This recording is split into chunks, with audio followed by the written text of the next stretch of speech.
Olá, seus lindos! Eu sou o Tobias, professor de Geografia aqui do Ângulo Sorocaba, e hoje nós vamos trabalhar com o pré-vestibular com a aula de número 5. Nosso tema hoje, então, será rochas e estruturas geológicas. Para iniciarmos nossa aula, nós temos que lembrar da formação do planeta Terra e, logicamente, das suas forças internas, das suas forças externas e do próprio processo de deslocamento das placas tectônicas. Então, a primeiro momento, nós temos uma grande imagem do nosso planeta e podemos entender que cada domínio por um processo vai formar um tipo de rocha, que são, primeiramente, as rochas ígneas ou magmáticas. Como o próprio nome diz, elas derivam do magma. E o magma, então, vai se consolidar formando rochas, dependendo do tempo de resfriamento e cristalização dessas rochas. Daí nós podemos separar em duas subcategorias. Primeiro, as rochas intrusivas ou plutônicas, que se formam dentro da crosta, na subsuperfície, e vão demorar muito mais tempo para resfriar e cristalizar, possibilitando, portanto, a formação de grãos de minerais. No caso representado, nós temos os pegmatitos, os granitos, que são exemplos típicos de rochas intrusivas. O segundo caso, ou a segunda categoria das rochas magmáticas, seriam as rochas vulcânicas ou extrusivas. E como o próprio nome já diz, elas se formam então a partir de um processo de vulcanismo ou extrusão, onde o magma em contato com a superfície e com a atmosfera vai ter um resfriamento muito mais rápido, portanto não terá um tempo de cristalização e de crescimento dos seus grãos de minerais. O terceiro tipo de rocha, que já inaugura aí uma outra categoria de rochas, seriam as rochas sedimentares. Então saímos das rochas ígneas e vamos para as rochas sedimentares. As rochas sedimentares, na verdade, são fruto da decomposição ou deteriorização das rochas pré-existentes. No caso, é importante lembrarmos dos processos, então, de erosão, transporte e deposição de materiais. Portanto, as camadas de sedimentos que serão criadas vão apresentar para a gente essa sequência temporal de deposição de materiais. Lembrando da granulometria, que é fator importante para a classificação de cada rocha sedimentar. Vamos então do mais grosseiro para o mais fino.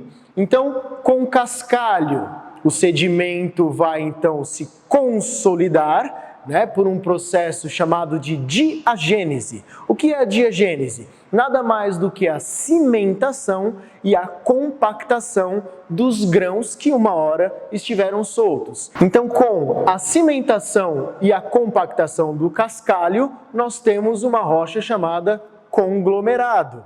Com a compactação e cimentação da areia, o arenito. Compactação e cimentação da lama ou do silt, eu teria então o siltito. E por fim, com os grãos mais finos possíveis, as argilas vão formar, por compactação e cimentação, o argilito. E aí nós pensamos então numa outra categoria de rochas, que vão sofrer por transformação, por uma mudança de temperatura e pressão, a estrutura dessa rocha será transformada, podendo inclusive formar novas estruturas internas à própria rocha. Dessa forma, nós temos que lembrar dos processos tectônicos, tanto nos movimentos de encontro de placas, gerando então na convergência um aumento da pressão e da temperatura, como também no movimento transformante das placas, podendo, de certa forma, deteriorar essas rochas, esmagá-las ou simplesmente processá-las pelo esfregamento. Então nós teremos dois tipos básicos de metamorfismo. Um metamorfismo de contato e um metamorfismo termal. Dessa forma nós podemos então entrar na ideia do ciclo das rochas. O que seria o ciclo das rochas? Tudo parte do resfriamento do magma. Então, as forças internas, como muito importantes, mas também nós teremos as forças externas, como um processo de decomposição, erosão, que nós vamos chamar de meteorização. Então, eu tenho rocha pré-existente, como uma rocha ígnea. Essa rocha vai se deteriorar, passando por um processo de intemperismo, que eu chamei de meteorização, erosão, transporte, sedimentação e a diagênese. Então, repito, diagênese é cimentação e compactação. Portanto, a formação das rochas sedimentares. Tanto as rochas ígneas como as rochas sedimentares podem passar pelo processo de metamorfismo, criando, portanto, as rochas metamórficas. E aí tem a dica.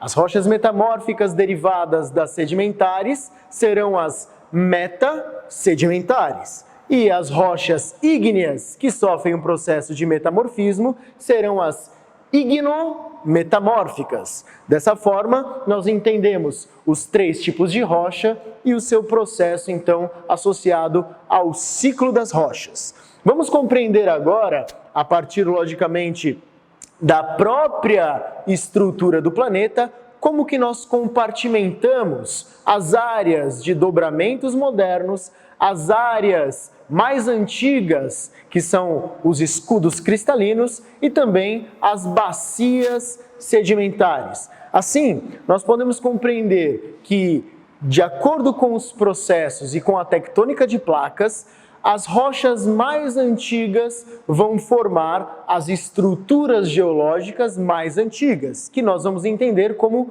escudos cristalinos. Neste caso, o mapa representa como crátons ou áreas cratônicas.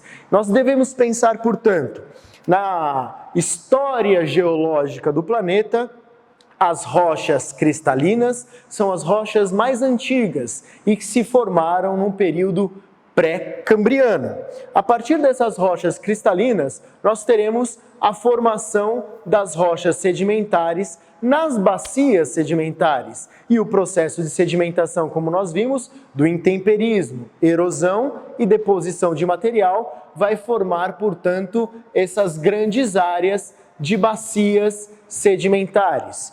E um terceiro grupo, ou melhor dizendo, uma terceira categoria da estrutura geológica seriam os dobramentos modernos. E como o próprio nome diz, moderno, Pensando então no Cenozoico. Então vamos recapitular. Rochas mais antigas dos escudos cristalinos, pré-cambriano. Rochas sedimentares das bacias sedimentares no Paleozoico, no Mesozoico e no Cenozoico. E, por fim, os dobramentos modernos que se localizam no Cenozoico.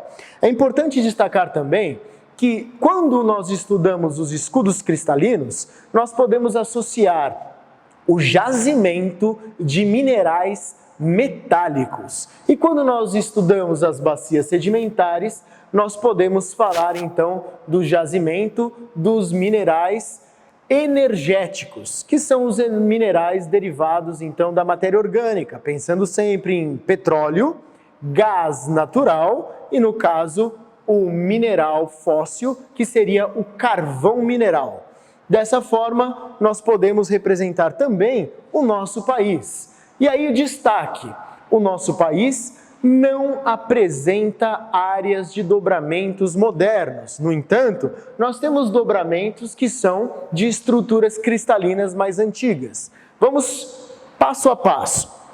Primeira estrutura cratônica ou escudos cristalinos. Ganha o destaque para a gente. Escudo das Guianas, escudo do Brasil Central e o escudo atlântico. Seriam as áreas mais antigas cristalinas do território nacional. Outra categoria seria, então, as bacias sedimentares. Nós temos, portanto, bacia sedimentar do Paraná, bacia sedimentar amazônica, entre outras. Um destaque importante de darmos é que a bacia sedimentar do Paraná, ela apresenta uma exceção na sua formação.